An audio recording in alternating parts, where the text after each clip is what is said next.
Okay, great. Good evening, everybody. My name is Cindy Crawford, and I'm here tonight as a Malibu resident and also a concerned parent. My husband Randy and I have lived in Malibu for over 10 years. And our two children, Presley and Kaya, are both students at Malibu High School. We love living here and being part of this great community. Everything that has been going on with our school and the environmental concerns there have been very upsetting. I'm not a scientist, and before last fall, I had never even heard of PCBs. So like many of you, I went to the community meetings back in October to try to learn more about PCBs and to hear what our school district was going to do to make sure our schools were safe. Like a lot of you, I thought there was the possibility that some of the concerns were being blown out of proportion.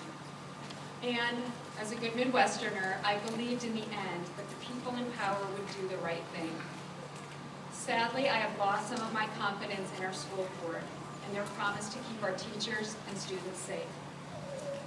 When the soil containing PCBs was removed from our schools in 2011, why wasn't there follow-up testing done to locate the source of the PCBs?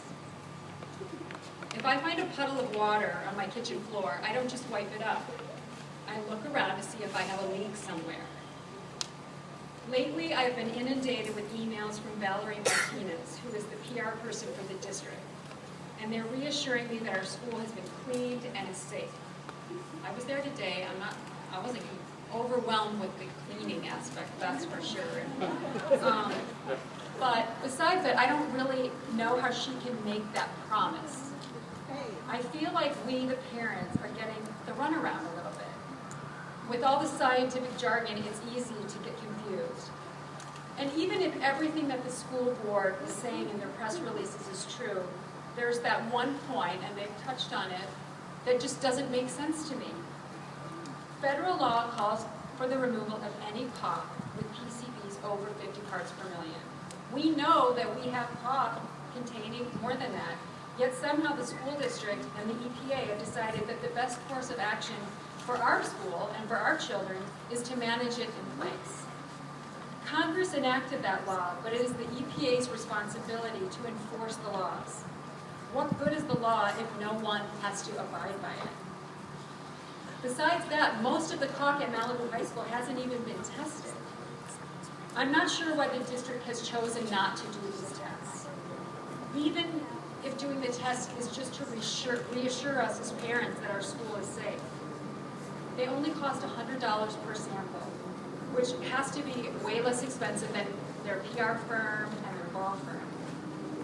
Without confirming where the PCBs are, we cannot ensure that our children are not being exposed. In any event, if money is an issue, Randy, my husband, and I have decided that we would happily pay for proper and thorough testing of all pre-1979 classes.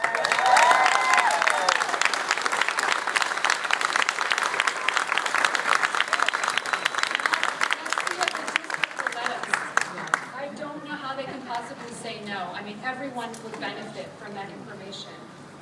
I believe that knowledge is power, and only once we have all the information can we find the best solution. And the great news is that there is a solution here. This isn't a problem without a solution. We can fix this. In the meantime, a lot of us are still deciding if we will be sending our kids back to Malibu High School next week.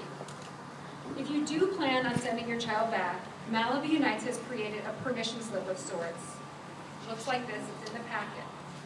It notifies the district that you expect them to provide a safe learning environment free of exposures to PCBs over federal statutory standards.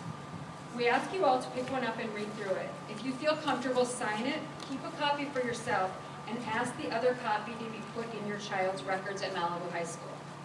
Please also sign the petition version of this document on the table in the front there, so that Malibu Unites has documentation to provide to the EPA asking them to enforce the law. That's all we want them to do. So on that, thank you all for coming, and next, another parent, Malibu parent, Josh Molina.